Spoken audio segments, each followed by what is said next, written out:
नगर नगर के लोक सब आयल, मैया के दर्शन मोदित भय पावल। एके नजरिया सम देखत नगरिया, देखे के मारत मुस्कान।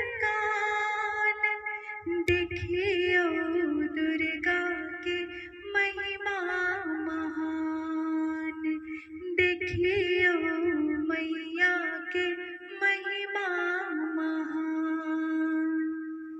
माँ के दुआर पाल लक्ष्मी विराजती, बाट में संगे माँ शारदा विराजती।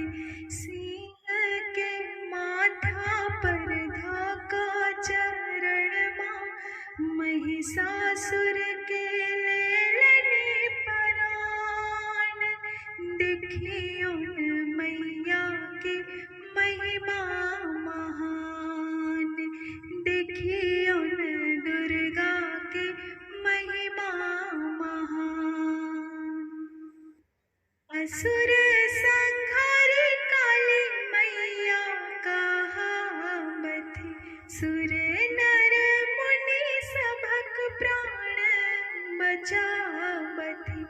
धरती पर आवे का पूजा स्वीकारे का, सबके पुरावत आस।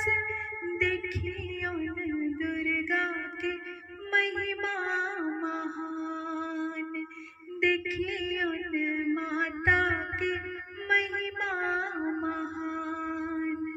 आसनी जोरिया के पहल पहरिया में, भेले कलश निर्माण। देखियो